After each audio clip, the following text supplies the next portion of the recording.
Continuamos entonces con la vida de Jesucristo en la tierra. Estamos en el Nuevo Testamento y ya Jesucristo, como dijimos, había nacido y era una luz de esperanza a la nación de Judá. ¿Qué pasa entonces? Preguntémonos a qué vino Jesucristo a la tierra, por qué vino. Aparte de la misión que ya dijimos en la clase pasada de ser sacrificio vivo y de enseñarnos, en Lucas capítulo 9, versículo 10, dice el Señor Jesucristo: yo vine a buscar y a salvar lo que se había perdido. Y es una misión importante. La palabra de vida que llega a los oídos de aquellos que han sido escogidos por Dios aviva el corazón y el fuego del Espíritu Santo en cada uno, y comenzamos a seguir al Señor Jesucristo, porque es lo más sabio y lo más conveniente para todos. Seguir a Cristo, ¿para qué? Para poder salvar a los pecadores. ¿A través de qué? De su palabra, de sus enseñanzas, del pacto de la sangre en la Santa Cena. Por eso nuestra iglesia, Casa de Oración para Todos los Pueblos, en todos los servicios tomamos la Santa Cena, porque entre más sangre de Cristo tengamos en nosotros, más seremos como Él y recuperaremos la imagen y semejanza con nuestro Creador. Jesucristo ya en la tierra, y tenía más o menos como 33 años cuando Él murió. Pero ¿cómo se desarrolló toda esa vida? Jesucristo se desarrolló obrando y trayendo el reino de Dios a la tierra, realizando grandes proezas, maravillas, milagros, hablando la verdad donde quiera que fuera, a una costa de irse ganando enemigos vez tras vez. ¿Por qué? Porque los judíos esperaban un rey, esperaban un hombre fuerte, un hombre con ejércitos que viniera a destruir al imperio romano y que les diera una libertad, entre comillas, que ellos pretendían entender que era lo que necesitaban.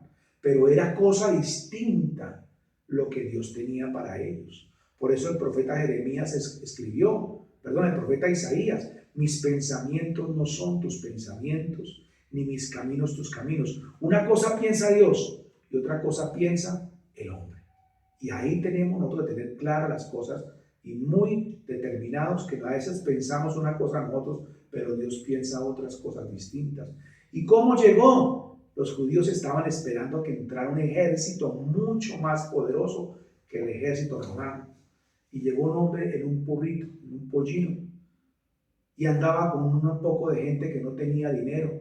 Y seguramente eso hizo que la mayoría no creyera que ese que estaban viendo era el Hijo de Dios, y por eso no le siguieron. Aparte de eso, anote usted que la verdad que traía Jesucristo es una verdad contundente para tumbar todo principio de religiosidad y de esclavitud, y al mismo gobierno de la iglesia judía les dijo: hipócritas, sepulcros blanqueados, que aparentáis por fuera santidad, pero por dentro están llenos de podredumbre. ¿Qué verdad más fuerte? Que los judíos se comenzaron a irritar porque ese que venía les señaló el pecado que tenían ellos. Y aparte, a los gobernantes romanos también les aclaró que tenían un error gravísimo en su comportamiento con la nación que Dios había escogido. Entonces, ni los romanos ni los judíos amaban la presencia del Hijo de Dios, y muchos dentro del pueblo se vendían y querían todos acabar con la vida de aquel que les incomodó su tranquilidad, entre comillas, y les trajo verdad contundente. Por eso todos querían matarle.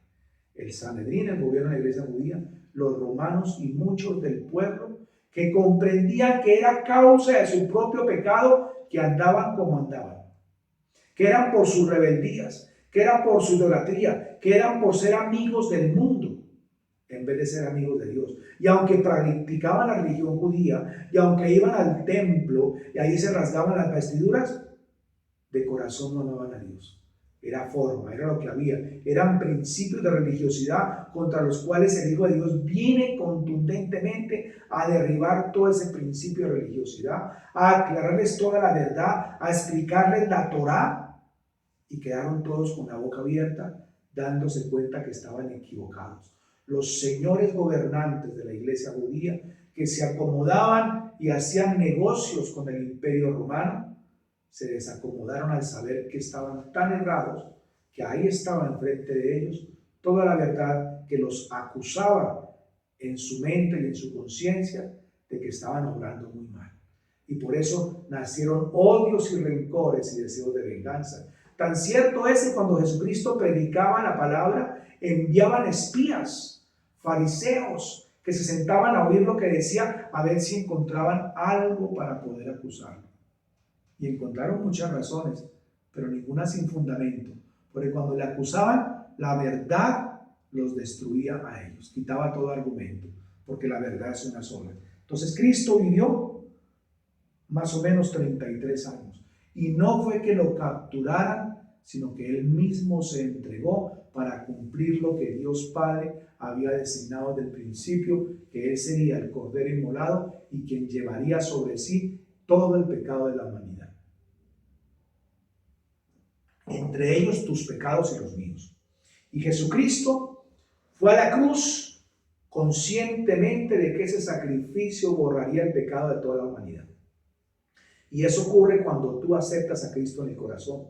El día que tú lo aceptes de verdad en tu corazón, se borran cuentas y hay un paz y salvo espiritual en tu vida. Ojalá permanecieras así el resto de tu vida, porque sería algo glorioso. El problema es que muchas veces regresamos al pecado y ahí solamente la misericordia de Dios. Entonces Él murió, Jesucristo, pero resucitó al tercer día de los muertos, y Jesucristo volvió al Padre, ascendió al cielo, recuerde usted, y Él prometió que enviaría a su Espíritu Santo para que terminara la obra redentora en ti y en mí y en el resto de la humanidad en ese tiempo, y prometió también que volvería. La primera promesa ya la cumplió, el Espíritu Santo mora en nosotros. La segunda promesa, que volvería, está por cumplirse en cualquier momento. Y entonces esos creyentes arraigados, creciendo en la fe, es el comienzo de lo que llamamos el principio de la iglesia cristiana. Jesucristo cumplió todo lo que el Padre le dijo que hiciera. Les recomiendo que lean el capítulo 17 del Evangelio de Juan, cuando el mismo Cristo entrega un informe al Padre y entre otras cosas dice: Padre, hice todo lo que me mandaste hacer, las cosas que me dijiste que les dijera se las dije.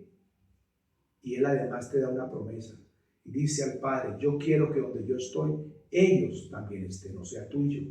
Que la gloria que me diste, ellos también la tengan, tú y yo.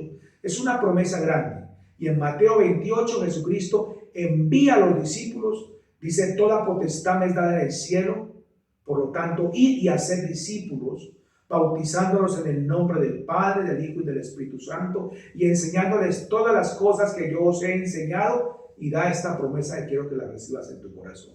Jesucristo dijo: y estaré con vosotros hasta el fin de los tiempos. Bendita la gloria y la maravillosa obra de Dios en ti y en mí, que es esperanza de vida para una oportunidad grande de salvación. Dios les bendiga, nos vemos en la próxima clase.